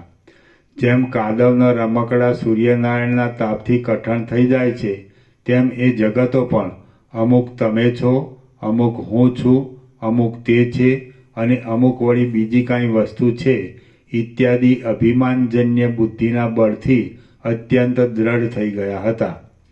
જેમ મહા ઉગ્ર ફળવાળા વનો વસંત ઋતુના રસની પંક્તિ વડે શાખા, ઉપશાખા આદિ વિસ્તારવાળા થઈ જાય છે, તેમ તેઓ નિરંતર તૃપ્ત રહેનાર અને રસ વડે સુશોભિત એવા દૈવ વડે શાખા, ઉપશાખા આદિ વિસ્તારવાળા થઈ રહ્યા હતા. ઉપરથી જોતા તેઓ બ્રહ્મા સબલ બ્રહ્મરૂપી કર્તાથી ઉત્પન્ન થયેલા જણાતા હતા, પણ વસ્તુતઃ તેઓ કર્તા વિના માત્ર ભ્રાંતિ વડે જ ખડા થઈ ગયેલા હતા. તેઓ સ્વાભાવિક રીતે જ કૃત્રિમપણે દેખાયા કરતા હતા અથવા ચિદાકાશ રૂપ જ હતા. વળી તેઓ પોતાની મેળે જ અનેક આકારોવાળા દેખાતા હતા અથવા તો ચિદાકાશની અંદર કોઈએ ચિત્રની પેઠે રચી લીધા હોય એવા ભાસતા હતા. વસ્તુતઃ તેઓ પરમાર્થ પરબ્રહ્મરૂપ હતા, છતાં જાણે તેનાથી સાવ જુદા જ હોય એવા દેખાતા હતા. વસ્તુતઃ તેઓ નહીં દેખાતા હોવા છતાં દેખાયા કરતા હતા અને અસત્ય છતાં સત્યરૂપ લાગતા હતા. વળી 14 લોકની ગણના પ્રમાણે 14 પ્રકારના વિદ્યાધર, અપ્સરા, યક્ષ આદિ દેવયોનિની ગણના પ્રમાણે 10 પ્રકારના અને મનુષ્ય આદિ એક જાતિની ગણના પ્રમાણે એક પ્રકારના એમ અનેક પ્રકારના પ્રાણીઓના સમૂહોને તેઓ ધારણ કરી રહેલા હતા. તેઓ ફરીવાર પણ પાછા તેના તેજ ઉત્પન્ન થયેલા જણાતા હતા. વળી તેમની અંદર તેમજ તેમની બહાર પણ તેમના જ જેવા જગતો જોવામાં આવતા હતા. તેઓ નરક, સ્વર્ગ, પાતાળ, બંધુ અને મિત્રથી ભરપૂર હતા, તેમજ મોટા મોટા આરંભોવાળા હતા, છતાં પરમાર્થ દ્રષ્ટિથી જોતા તેઓ સાવ શૂન્ય જ હતા. જેમ ક્ષીરસાગરના જળ ચારે તરફથી સ્નેહને કૌંસમાં ઘૃત અથવા સ્નિગ્ધતાને સારરૂપ ધારણ કરી રહ્યા હોય, તેમ એ જગતો પણ ચોતરફથી સ્નેહને, આસક્તિને સારરૂપે ધારણ કરી રહ્યા હતા. વળી ક્ષીરસાગરના જળ જેમ અંદર તરંગો વડે ઉછાળા માર્યા કરે છે, તેમ એ જગતો પણ સુખ દુઃખરૂપી તરંગો વડે અથવા 6 ઉર્મિઓ વડે અંદર ઉછાળા મારતા હતા અને બહાર પણ જન્મ મરણરૂપ આવૃત્તિવાળા જણાતા હતા. આત્મારૂપી સૂર્યનારાયણના તેજની અંદર ઝાંઝવાના જળની પેઠે એ જગતોનું રૂપ કેવળ આભાસ માત્ર જ હતું. અને જેમ પવનમાં પોતાની મેળે જ ગતિ ઉત્પન્ન થાય છે તેમ તેઓ જાણે પોતાની મેળે જ ઉત્પન્ન થયા હોય તેવા દેખાતા હતા. બુદ્ધિ, અહંકાર અને ચિત્તરૂપી પાંદડાને આશ્રય આપવામાં તો તેઓ એક વૃક્ષરૂપ જ હતા. જેમ સ્વપ્નમાં નિરંતર નહીં હોનારા અને માત્ર આભાસ રૂપે જ દેખાયા કરતા બીજા મનુષ્યો અસત્ય હોય છે અને તેમને દેખવામાં આવતું બીજું દ્રશ્ય પણ અસત્ય જ હોય છે, તેમ એ જગતોમાં દેખાતા બીજા જીવો પણ અસત્ય હતા અને તેમને દેખવામાં આવતું બીજું દ્રશ્ય પણ અસત્ય જ હતું. પુરાણ અને વેદાંતના સિદ્ધાંતોની વ્રત, યજ્ઞ, દાન આદિની કલ્પનારૂપી શૈયામાં શયન કરી તેઓ દ્રઢ વિશ્વાસરૂપી ગાંઠી નિદ્રાને પામ્યા હતા અને જાણે આત્મજ્ઞાનના સંબંધમાં સબના જેવા હોય તેવા દેખાતા હતા. પરમાર્થ, પરબ્રહ્મરૂપ મહાન અને અતિ ગહન અરણ્યમાં તેઓ જાણે ચિદાત્મા એટલે સબલ બ્રહ્મરૂપી ગંધર્વે માયાથી રચેલા અને સૂર્યરૂપી દીવાથી ઝગમગી રહેલા ઘરો હોય તેવા દેખાતા હતા. જેમ તિમિર રોગ વડે ઘેરાયેલા નેત્રવાળો પુરુષ આકાશની અંદર વાળ અને મચ્છર આદિ વસ્તુના જેવા આકારો દેખે છે, તેમ માત્ર ભ્રાંતિ વડે જ મેં પણ તે વખતે સમાધિકાળમાં અનંત ચિદાકાશની અંદર નિમિત્ત વિના જ ઉત્પન્ન થતા અને નિમિત્ત વિના જ પાછા લઈને પ્રાપ્ત થઈ જતા અનેક જગતો જોયા. શ્રી યોગ વાસિષ્ઠ મહારામાયણમાં નિર્વાણ પ્રકરણના ઉત્તરાર્ધનો જગત જાલ વર્ણન નામનો સર્ગ 59મો સમાપ્ત. સર્ગ 60મો વશિષ્ઠ ઋષિને સમાધિમાં સ્ત્રી દર્શન ઇત્યાદિ. આ 60મા સર્ગમાં વશિષ્ઠ ઋષિને સમાધિની અંદર શબ્દ કરનારી એક સ્ત્રી જોવામાં આવશે અને તેનો અનાદર કરી ફરીવાર વશિષ્ઠજી વિચિત્ર જગત જોવામાં તત્પર થશે એ વર્ણન કરવામાં આવશે. વશિષ્ઠ બોલ્યા, પછી હું ચોતરફ ભ્રમણ કરતો રહ્યો અને સાંભળેલા શબ્દનું કારણ શોધવામાં ઘણા લાંબા કાળ સુધી અમાપ ચિદાકાશરૂપ થઈ રહ્યો. પછી એ શબ્દ મને વીણાના શબ્દ જેવો જણાવા લાગ્યો. ત્યારબાદ ક્રમે ક્રમે તેના પદો મને સ્ફુટ રીતે સમજાવા લાગ્યા. હવે તે આર્યા નામના છંદનો એક ભેદ છે એમ મારા સમજવામાં આવ્યું. પછી જ્યાંથી શબ્દ આવતો હતો તે પ્રદેશ તરફ મેં મારી યોગ દ્રષ્ટિ વડે જોયું તો ત્યાં પાસે જ સુવર્ણના રસ જેવી તેજોમય કાંતિ વડે આકાશને ઝગમગાવી રહેલી એક વનિતા મારી દ્રષ્ટિએ પડી. તેણે ચપળ પુષ્પો તથા વસ્ત્રો ધારણ કર્યા હતા અને તેની આંખો કેશથી આકુર થઈ ગઈ હતી. ચંચળ વેણીથી તે અતિ શોભી રહી હતી અને બીજી લક્ષ્મીનો સાક્ષાત અવતાર હોય તેમ તે મનોહારિણી હતી. તેના અવયવો મનોહર હતા અને સુવર્ણના જેવા ગૌર હતા. વટે માર્ગોની પેઠે હંમેશા ચાલ્યા જતા નવયૌવનને તે ધારણ કરી રહી હતી. જાણે મૂર્તિમતી વનદેવી હોય તેમ તે સુગંધવાળા સર્વ અવયવોથી સૌંદર્યવતી હતી. પૂર્ણચંદ્રના જેવું તેનું મુખ હતું અને પુષ્પોના સમૂહો જેવું તેનું હાસ્ય હતું. તેનું વદન યૌવનથી પ્રફુલ્લ થઈ ગયું હતું અને તે આંખની પલકથી દેવયોની તથા મનુષ્ય યોનિનો ભેદ દર્શાવતી હતી. તે ચિદાકાશના સ્વરૂપમાં કલ્પાયેલા આ મહાભૂતની અંદરના મહાકાશની અંદર નિવાસ કરી રહેલી હતી. ચંદ્રમાના કિરણો જેવી અતિ સુંદર હતી. મોતીના આભૂષણોથી તથા કટી મેખલાથી શણગારેલી હતી. કમનીય હતી અને સરળ સ્વભાવથી મને અનુસરતી હતી. આર્ય પુરુષોને ઘટે એવા વિલાસોવાળી અને મૃદુ હાસ્યવાળી એ વામાં મારી પાસે જાણે મધુર સ્વરથી અને કોમળતાથી નીચેની આર્યા બોલી. દુર્જનને લાયક એવા રાગદ્વેષ આદિ દોષોથી મુક્ત ચિત્તવાળા હે મુનિ, તમે સંસારરૂપી સરિતામાં ડૂબકા ખાઈ રહેલા જીવોને તરણાદાર તટવૃક્ષ જેવા છો. હું તમને નમસ્કાર કરું છું. દુર્જનને લાયક એવા રાગદ્વેષ આદિ દોષોથી મુક્ત ચિત્તવાળા હે મુનિ, તમે સંસારરૂપી સરિતામાં ડૂબકા ખાઈ રહેલા જીવોને તરણાદાર તટવૃક્ષ જેવા છો. હું તમને નમસ્કાર કરું છું. ફરીથી દુર્જનને લાયક એવા રાગદ્વેષ આદિ દોષોથી મુક્ત ચિત્તવાળા હે મુનિ, તમે સંસારરૂપી સરિતામાં ડૂબકા ખાઈ રહેલા જીવોને તલનાધાર તટવૃક્ષ જેવા છો. હું તમને નમસ્કાર કરું છું. આ આર્યા સાંભળી અને રમણીય મુખવાળી તથા સુંદર શબ્દવાળી એ સ્ત્રીને જોઈને મને વિચાર આવ્યો, આ તો કોઈ સ્ત્રી છે, તેનું આપણે શું પ્રયોજન છે? આમ તેનો કશો આદર ન કરતા હું ત્યાંથી ચાલ્યો ગયો. અનેક જગતોના સમૂહોરૂપી માયાને જોઈ હું પ્રથમ વિસ્મય પામી ગયો હતો. એટલે પછી એ સ્ત્રીનો કશો આદર ન કરતા મેં પાછું આકાશની અંદર વિહાર કરવાનું શરૂ કર્યું. હવે એ સ્ત્રીને જોવાથી મને એ સ્ત્રીના સંબંધમાં જે વિચારો ઉત્પન્ન થયા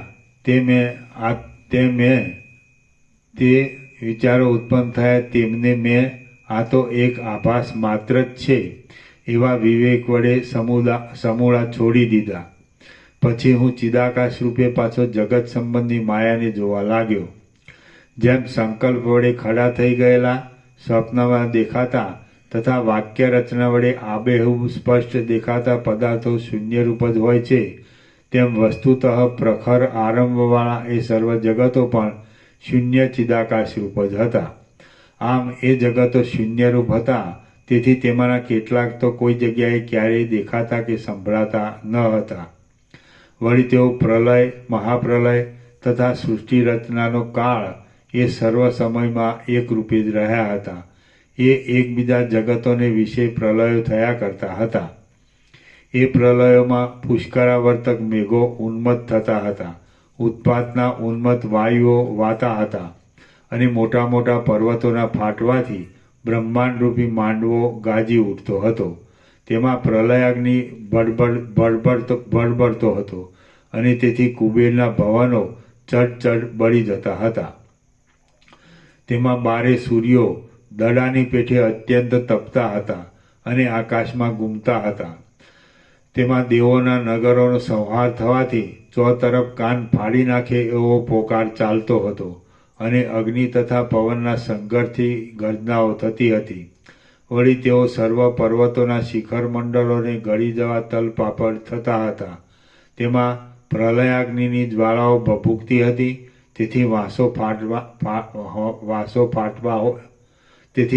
ફાટવા જેવો ચટ અવાજ થતો હતો. પોતાનો સ્વભાવ ચૂકી જવાથી ક્ષીણ થયેલા ક્ષોભને લીધે જ જાણે તેઓ ક્ષોભ પામતા હતા, અને દેવ સમૂહોના તથા જળજંતુઓના ક્ષોભથી તેઓ આકાશમાં જેમ મહાસાગરમાં ક્ષોભ ઉત્પન્ન કરતા હતા, તેઓ આકાશમાં તેમજ મહાસાગરમાં ક્ષોભ ઉત્પન્ન કરતા હતા. તેઓ દેવો, મનુષ્યો, દૈત્યો અને મનુષ્યના ઘરોમાં થઈ રહેલા ઘોઘરા શબ્દોથી કર્કશ હતા. તેમજ 7 સાગરના પૂર ઉલટ્યાથી તેઓ સૂર્યમંડળને તથા ચંદ્રમંડળને પૂરી દેતા હતા. પરંતુ એક જ મંદિરમાં સૂતેલા પુરુષોને પોતપોતાના સ્વપ્નમાં પ્રતીત થતી રણની ગર્જનાઓ જેમ બીજાઓના જાણવામાં આવતી નથી, તેમ આ સર્વ જગતોને પણ આ પ્રલયો પરસ્પર જાણવામાં આવતા નથી. એ જગતોની અંદર મેં હજારો રુદ્રો જોયા, કરોડો અને સેંકડો બ્રહ્માઓ જોયા, લાખો વિષ્ણુઓ દીઠા, અને અનેક કલ્પોના સમૂહો પણ સંપૂર્ણ રીતે મારા જોવામાં આવ્યા. તેમાંના સૂર્યનારાયણ વિનાના, અહોરાત્રથી રહિત, ભૂતળથી પણ રહિત, અને કલ્પો વડે, યુગો વડે કે વર્ષો વડે જેનો અંત જ નથી આવતો, એવા કોઈ એક જગતમાં કેવળ તર્ક વડે ક્ષય અને ઉદય થતો મારા જોવામાં આવ્યો. આ સર્વ ચિદાત્માની અંદર રહેલું છે, ચિદાત્માથી ઉત્પન્ન થયેલું છે, ચૈતન્ય રૂપ જ છે, ચારે બાજુ ચિદાત્મા જ પ્રસરી રહેલા છે, સત્ય પણ ચિદાત્મા જ છે, અને તે જ સર્વરૂપે થઈ રહેલું છે. આ સર્વ વાત તે વખતે બરાબર મારા જોવામાં આવી. હે પ્રિય રામચંદ્રજી, તમે ઘટ પટ આદિ કોઈ પણ પદાર્થના રૂપને કલ્પી લઈ તેને અમુક નામ વડે કહો છો. હવે આ બાબતમાં આપણે ખરી રીતે જોઈએ તો તે ચિદાત્મા જ કેમ જાણે તમે કલ્પી લીધેલા તેવા તેવા નામરૂપને આકાર થયો હોય એમ પ્રતીતિમાં આવે છે. હવે એ ચિદાત્માનું વાસ્તવ સ્વરૂપ જોઈએ તો તે આકાશથી પણ અતિ શૂન્ય છે. તેથી તે કશા નામરૂપને આકારે થઈ રહેલો જ નથી. એ ચિદાકાશમાં કલ્પાયેલું આ શૂન્યરૂપ આકાશ જ જગતના નામરૂપને આકાર પરિણામ પામેલું ભાસે છે. જગતના નામરૂપને આકારે પરિણામ પામેલું ભાસે છે અને શબ્દરૂપે પરિણામ પામેલા એ આકાશ વડે આ સર્વ જગતો પરમ ચિદાકાશ રૂપ છે. હે પ્રિય રામચંદ્રજી, આ જે કાંઈ દ્રશ્ય જોવામાં આવે છે તે કેવળ ભ્રાંતિરૂપ છે અને આકાશ વૃક્ષની મંજરીની પેઠે સાવ મિથ્યા જ છે. તેનું વાસ્તવ સ્વરૂપ જોઈએ તો તે ચિદાકાશ રૂપ છે અને તે કેવળ સુખમય છે. આ વિષયનો મને તે વખતે બરાબર અનુભવ થયો છે. હું ચિદાકાશ સાથે એકરૂપ થઈ સર્વત્ર વ્યાપી રહ્યો હતો અને બોધરૂપે અનંત થઈ રહ્યો હતો. સંકલ્પમય એ સર્વ જગતો ચિદાકાશ રૂપ છે એવો મેં સમાધિની અંદર અનુભવ કર્યો છે. બ્રહ્માંડના સમૂહો ચિદાકાશ રૂપ છે, 10 દિશાઓ પણ ચિદાકાશ રૂપ છે, તેમજ વિવિધ પ્રકારની રચનાઓ, કાળ, દેશ, દ્રવ્ય અને ક્રિયા આદિ પણ ચિદાકાશ જ છે. એ સમાધિમાંથી ભેદભાવનો ઉદય થતાં ખડા થઈ ગયેલા સેંકડો સંસારો અંદર મારા જેવા જ રૂપને ધારણ કરી રહેલા મહાત્માઓમાં અતિ માન્ય અને બ્રહ્માના પુત્રો એવા વશિષ્ઠ નામના અનેક મહામુનિઓને મેં જોયા. હે બ્રહ્મરૂપ મહાશય રામચંદ્રજી, એ સમાધિની અંદર મેં 72 યુગો જોયા અને તે બધા રામાવતાર સહિત હતા. વળી એ સમાધિમાંથી સેંકડો સત્યયુગો અને સેંકડો દ્વાપર યુગો પણ મારા જોવામાં આવ્યા. આ રીતે તે અનેક પ્રકારની સૃષ્ટિની દશાઓ મારા જોવામાં આવી અને તે દશાઓ કેવળ ભેદભાવના વડે જ ખડી થઈ ગયેલી હતી. પરંતુ ભેદભાવનાને દૂર કરી તત્વદ્રષ્ટિ વડે જોઈએ તો એ સર્વ અતિ સ્વચ્છ એક ચિદાકાશ જ ચોતરફ પ્રસરી રહ્યું હતું. વસ્તુતઃ તો કોઈ પણ કાળમાં આ જગત બ્રહ્મમાં નથી.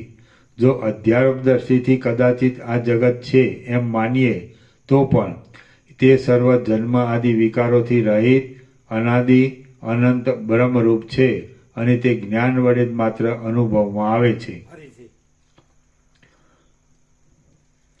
વસ્તુતઃ તો કોઈ પણ કાળમાં આ જગત બ્રહ્મમાં નથી. જો અધ્યારોપ દ્રષ્ટિથી કદાચિત આ જગત છે એમ માનીએ તો પણ તે સર્વ જન્મ આદિ વિકારોથી રહિત અનાદિ અનંત બ્રહ્મરૂપ છે અને તે જ્ઞાન વડે જ માત્ર અનુભવમાં આવે છે. એ બ્રહ્મ પાષાણ મૌનના જેવું નિસંકલ્પ છે અને તે સર્વ નામરૂપ વડે શૂન્ય હોવાથી કશારૂપ નથી. તે કાંઈક અનિર્વચનીય રૂપવાળું છે, જ્યોતિરૂપ છે અને એ બ્રહ્મ જ વિવર્ત ભાવથી જગતને વેશે પ્રતીતિમાં આવે છે.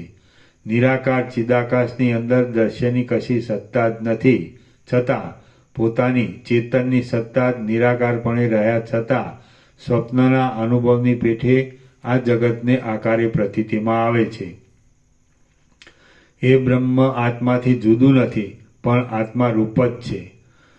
સૂર્ય આદિનો પ્રકાશ જેમ અજવાળું કરે છે અને વખતે આવરણને લીધે અજવાળું નથી પણ કરતો, તેમ પ્રકાશરૂપ એ પરબ્રહ્મ પણ સઘળું કરે છે અને તત્વદ્રષ્ટિ વડે જોતા તો કશું કરતું નથી. સમાધિમાં જોવામાં આવેલા લાખો જગતોમાં ચંદ્રબિંબો મને ઉષ્ણ જણાયા હતા અને સૂર્યની મૂર્તિઓ શીતળ જણાઈ હતી. વળી કેટલાક જગતોમાં તો પ્રજાઓ અંધારામાં દેખતી હતી અને પ્રકાશમાં દેખતી ન હતી. ત્યાંના મનુષ્યો ઘુવડના જેવા આચારવાળા, દિવસે આંધળા અને રાત્રિએ દેખતા હતા અને તેમનો સ્વર પણ ઘુવડના જેવો જ હતો. કેટલાક બ્રહ્માંડોમાં તો શુભ કર્મ એટલે મનની કલ્પનાઓનું નિરંકુશપણું જણાવવા અહીં આમ કહેલું છે. બાકી વસ્તુતઃ તેમ નથી, કારણ કે વેદ આદિ શાસ્ત્રો શુભ કર્મથી ઉર્ધ્વલોક પ્રાપ્તિ અને પાપ કર્મથી અધોલોક પ્રાપ્તિ કહે છે. અને તેમનો સ્વર પણ ઘુવડના જેવો જ હતો. કેટલાક બ્રહ્માંડોમાં તો શુભ કર્મ વડે અધોગતિ અને પાપ કર્મથી સ્વર્ગ પ્રાપ્તિ થતી હતી. તેમજ ઝેર ખાવાથી પ્રાણીઓ જીવતા હતા અને અમૃતનું ભોજન કરવાથી તેમનું મરણ થતું હતું. ચિદાકાશની અંદર દ્રઢ ભાવના વડે જે વસ્તુને જેવી રીતે કલ્પી લેવામાં આવે છે અને જેવી રીતે તે ખડી થઈ ગયેલી દેખાય છે તેવી જ રીતે તે ભોગકાળમાં પણ સ્ફુટ રીતે જોવામાં આવે છે. પછી તે સત્ય હો કે અસત્ય હોય તે વિશે કશો વિચાર કરવાનું રહેતું નથી, કેમ કે બ્રહ્મ જ વાસના કર્મ વગેરે પ્રમાણે વિવર્ત રૂપે તેને તેવી ભાવે થઈ રહેલું ભાસે છે. એ સમાધિમાં ચિદાકાશની અંદર મેં વિચિત્ર જંગલો જોયા હતા. તે જંગલોના વૃક્ષોના મૂળ ડાળીઓ જેવા લાગતા હતા અને તેમના પત્ર પુષ્પો વગેરે વજ્રમણી જેવા કઠણ લાગતા હતા. કેટલાક જગતોમાં રેતીને ગાણીમાં પીલવાથી તેમાંથી તેલ નીકળતું હતું તથા શિલાઓના ગર્ભમાંથી કમળોની ઉત્પત્તિ થતી હતી. વળી કેટલાક જગતોમાં તો કાષ્ઠમાં, પાષાણમાં અને ભીંતોમાં ચંચળપણે રહેલી પૂતળીઓ દેવાંગનાઓની સાથે ગાન કરતી હતી અને વાર્તાલાપ પણ કરતી હતી. કેટલાક જગતોની અંદર પ્રાણીઓ ઉત્તમ વસ્ત્રોની પેઠે ઉત્તમ વાદળાઓને ધારણ કરતા હતા અને વૃક્ષોમાં દરેક વર્ષે જુદી જાતના ફળો ઉત્પન્ન થતા હતા. કેટલાક બ્રહ્માંડોમાં સર્વ પ્રાણીઓના અવયવોની રચના અનિયમિત દેખાતી હતી. વિવિધ પ્રકારના અવયવોને ધારણ કરી રહેલા તે પ્રાણીઓ ભૂમિને સ્પર્શ કરી રહેલા મસ્તકો વડે ચાલતા હતા. વળી આ ભૂલોકાદી લોકની નીચેના લોકોમાં કેટલાક જગતો વેદશાસ્ત્ર વગેરેથી સાવ રહિત જ હતા. તેઓ ધર્મનું તો નામ પણ જાણતા ન હતા. જે કાંઈ પોતાના વિચારમાં આવ્યું તેને જ માત્ર વળગી રહેનારા હતા અને કેવળ પશુ આદિ વડે તેઓ પૂર્ણ હતા. વળી બીજા કેટલાક જગતો તો કામ વિકારના અનુભવથી સાવ રહિત જ હતા. સ્ત્રીઓના સમૂહો વિનાના જ હતા અને જાણે પાષાણ વડે રચાયેલા હોય તેવા શુષ્ક કઠિન હૃદયવાળા ક્રૂર પ્રાણીઓ વડે વ્યાપ્ત હતા. કેટલાકમાં તો સર્પરૂપી જ પ્રાણીઓ રહેલા હતા અને રત્નો તથા પાષાણો સરખા જ જણાતા હતા. વળી કેટલાક તો ધન આદિના વ્યવહારો વડે સાવ રહિત જ હતા. લોભ વિનાના હતા અને અહંકાર પણ તેઓમાં દેખાતો ન હતો. કેટલાક જગતોમાં તો પ્રત્યેક પ્રાણી પોતપોતાના આત્માને જ સર્વરૂપ દેખતું હતું, બીજું કશું તેના જોવામાં જ આવતું ન હતું. તેમાં પણ કોઈ જગત જરાયુધ, સ્વેદજ આદિ અનેક જાતના પ્રાણીઓવાળા દેખાતા હતા અને કોઈ જગતની અંદર તો કેવળ એક જ જાતિ નજરે આવતી હતી. નખ, કેશ આદિના ઉત્પત્તિ નાશ થાય છે ત્યારે તેનો અનુભવ કરનારો આત્મા તેનાથી સાક્ષી રૂપે જુદો રહ્યો હોય છે, પણ નખ, કેશ આદિના સૌંદર્ય આદિના સુખ ભોગમાં તે તેવે રૂપે થઈ જાય છે. તે જ પ્રમાણે કેટલાક જગતોમાં સર્વભૂતોના દેહો જુદા હતા અને કેટલીક રીતે તેમાં જુદાપણું જોવામાં આવતું હતું. છતાં પોતાના આત્માની પેઠે સર્વ પ્રાણીઓના આત્માની સાથે એકપણાની ભાવના જોવામાં આવતી હતી. કોઈક ઠેકાણે તો અનંત અપાર છેડા વિનાનો શૂન્ય ભાવ જ દેખાતો હતો, પરંતુ યત્ન વડે એ શૂન્ય ભાવનો તિરસ્કાર કરી નાખતા વળી ફરીવાર જગત ખડું થઈ જતું દેખાતું હતું. એ સર્વને બ્રહ્મભાવની દ્રષ્ટિથી જોઈએ તો સ્વપ્ન, ઇન્દ્રજાળ આદિની પેઠે તેઓ સાવ મિથ્યા જણાતા હતા અને ચિદાત્માને બુદ્ધિ વડે પૃથક કરેલી જોઈએ તો કાષ્ઠના યંત્ર રૂપે બનાવેલા સર્વ હાથી, ઘોડા વગેરે પ્રાણીઓની પેઠે તે જગતની અંદરના પ્રાણીઓ જડ છતાં ચેતન રૂપે મનાતા હતા.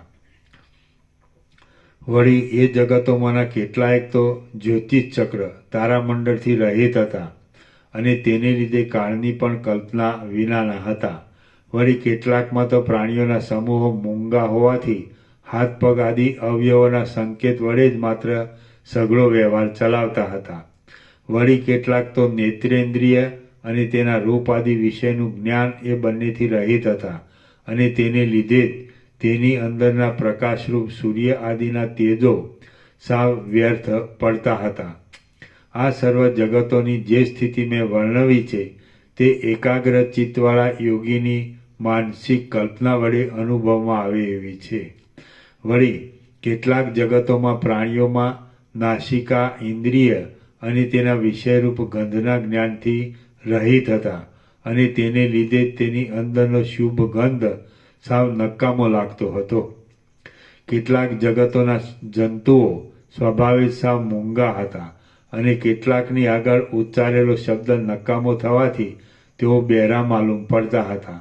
વળી બીજા કેટલાક તો શબ્દનું બરાબર જ્ઞાન ન થવાને લીધે બહેરાપણાથી મૂંગા થઈ રહેલા હતા અને કેટલાકમાં તો સ્પર્શ વિષયનું જ્ઞાન ન હોવાથી તેના પ્રાણીઓ પાષાણના જેવા ત્વચા ઇન્દ્રિય વિનાના દેખાતા હતા.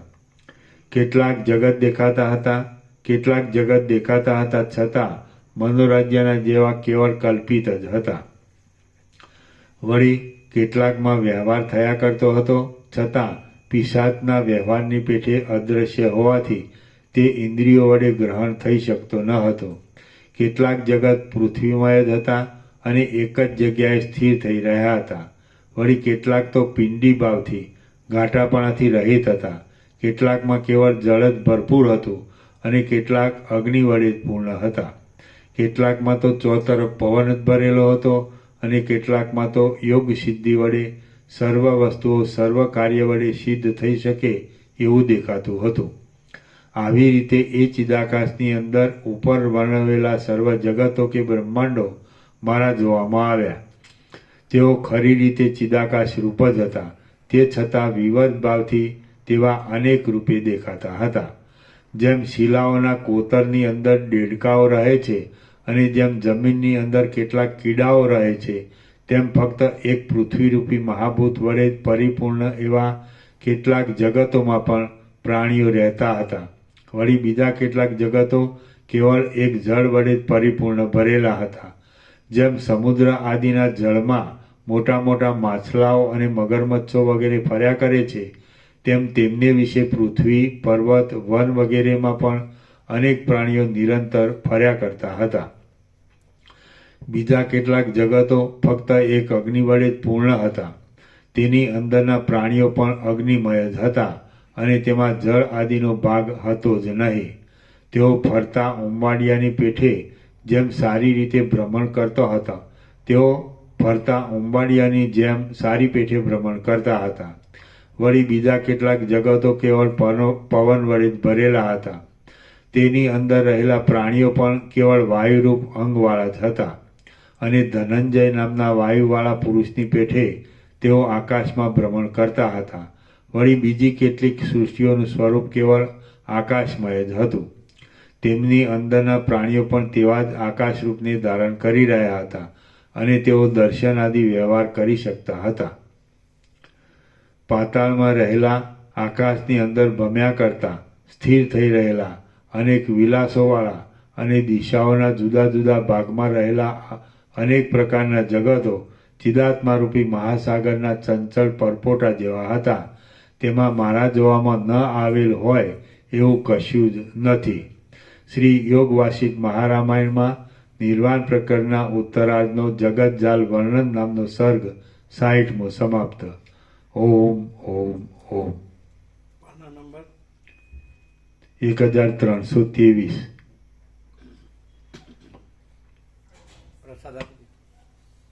પ્રસાદ આપી દો.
1323.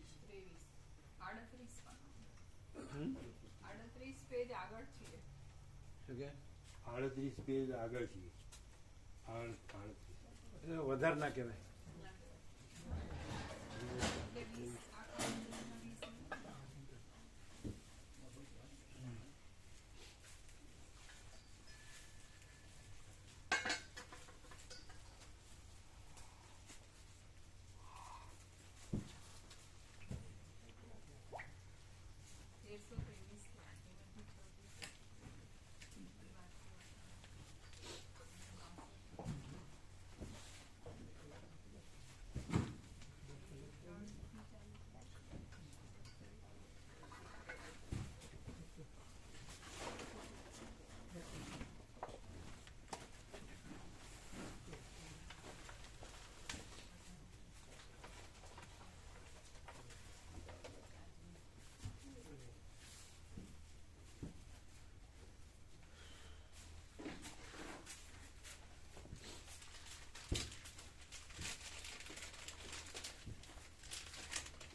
આખા 20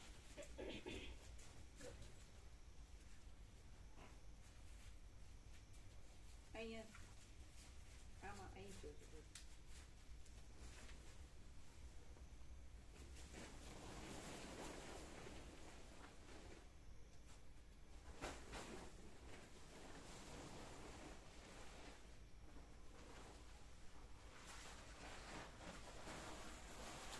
તમે અત્યાર સુધી પોર્ટ્રેટ લીધા હતા, આમાં ફોટોસ પણ લીધા. પ્રભુને બતાવો, આમાં આડું કરીને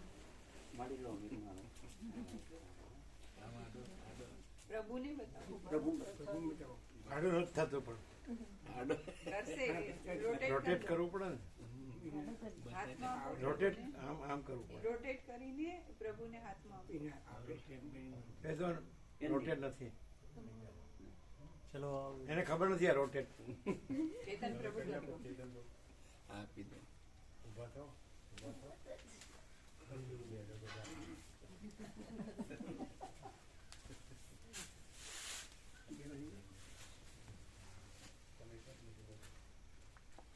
એ જુદા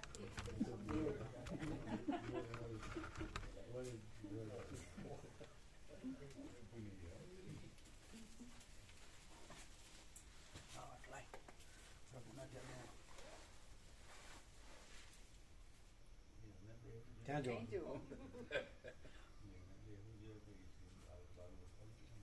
એક મિનિટ મને એમનો ફોટો આ એમનો કેમેરા.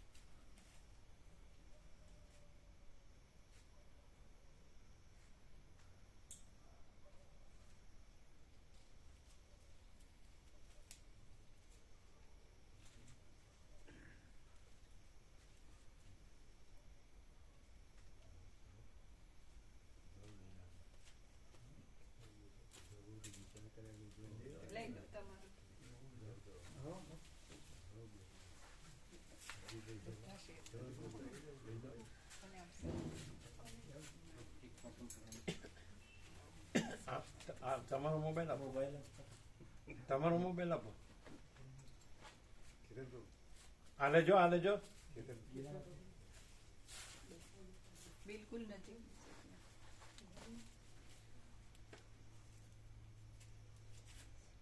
ફોકસ બતાડજો. હા.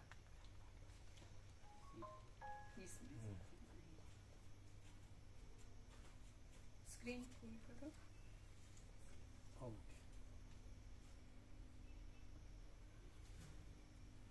ઓટો પર હશે ને? હા ઓકે.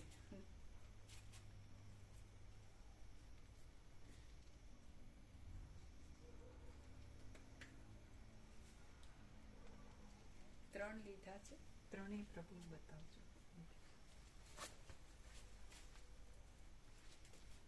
રોટેટ.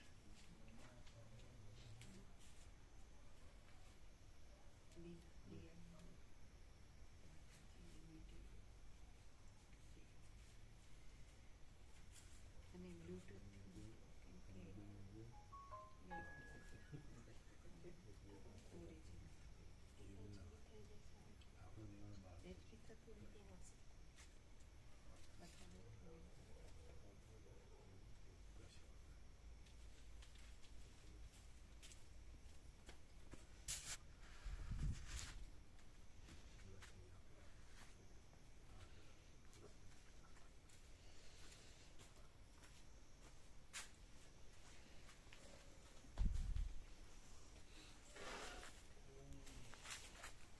કોનો છે આ? હા તો આપણું વ્યાપક. હા, થઈ ગયો ને? હા.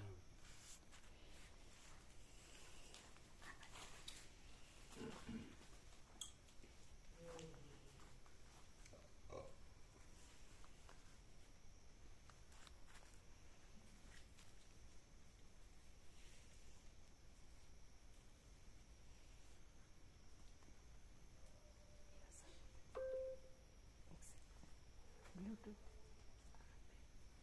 HD છે.